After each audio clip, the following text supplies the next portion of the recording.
Bonjour tout le monde, bienvenue dans votre émission préférée Rhapsodie Sud-Ouest. Sans plus tarder, nous allons commencer la lecture de la Rhapsodie. Aujourd'hui, on est le mercredi 19 janvier 2022 et nous avons comme thème « Vous êtes un enfant du jour ». La parole de Dieu nous dit dans 1 Thessaloniciens 5, versets 1 à 2, « Pour ce qui est des temps et des moments, vous n'avez pas besoin, frères, qu'on vous écrive, car vous savez bien vous-même que le jour du Seigneur viendra comme un voleur dans la nuit. » L'expression « un voleur dans la nuit » inquiète certains chrétiens depuis plusieurs années. Certains ne comprennent pas ce que cela signifie, tandis que d'autres en sont terrifiés. Ils imaginent que s'ils font quelque chose de mal avant d'aller au lit et que Jésus vient comme un voleur dans la nuit, ils n'iront pas avec lui. Mais ce n'est pas ce que cela signifie. Si vous regardez attentivement notre verset d'ouverture, vous remarquerez que Paul écrivait aux frères ou à la fraternité. Il a dit « Frères, vous n'avez pas besoin qu'on vous écrive. » Bien que le mot « frère » soit masculin, il se réfère en fait à ceux qui sont en Christ, hommes et femmes. Le verset suivant montre quelque chose de vraiment important.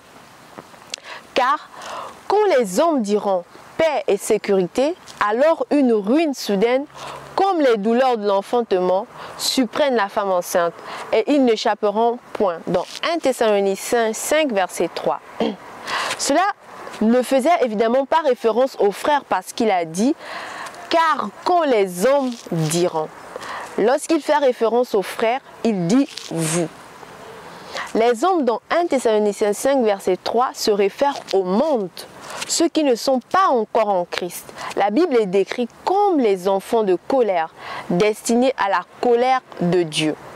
Dans Éphésiens 2, verset 3, la parole de Dieu nous dit « Nous tous aussi, nous étions de leur nombre, et nous vivons autrefois selon les convoitises de notre chair, accomplissant les volontés de la chair et de nos pensées. Et nous étions par nature des enfants de colère comme les autres. Mais pour vous qui êtes nés de nouveau, la Bible dit « Mais vous, frères, vous n'êtes pas dans les ténèbres. Pour ce jour-là, vous surprennent comme un voleur. » Dans 1 Thessaloniciens 5, verset 4, on peut lire cette parole.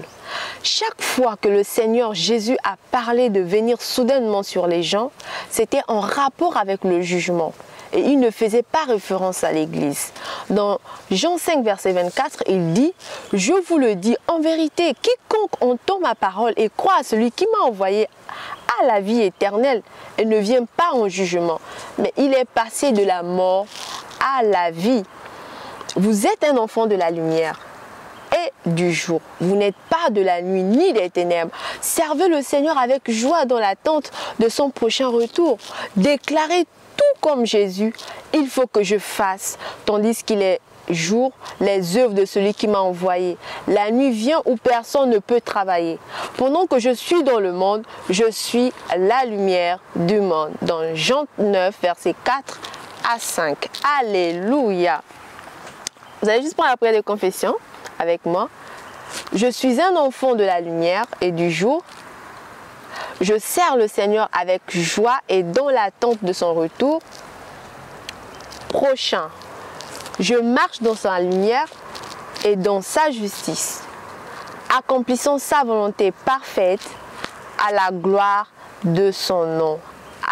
Amen. Déclare la parole de Dieu. Déclare ce que tu as reçu aujourd'hui à travers cette rhapsodie. Priez avec moi. Merci Seigneur. Merci encore pour cette assurance, Seigneur, parce que nous ne sommes point de la nuit. Nous sommes du jour. Nous sommes la lumière du monde. C'est nous qui brillons dans ce monde. Et nous attendons ton retour avec un ardent désir. Nous attendons ton retour non dans la panique, mais dans la joie. Parce que nous sommes sauvés. Nous sommes nés de nouveau. Nous sommes tes enfants. Nous sommes à ta ressemblance. Et nous sommes victorieux avec toi. Nous continuerons à triompher avec toi. Gloire à Dieu. Alléluia. Pour l'étude approfondie, Vous pouvez lire Ephésiens 5, verset 8 ou Apocalypse 3, verset 10 et 1 Thessaloniciens 5, verset 5. Que Dieu vous bénisse. Passez une excellente journée. Au revoir.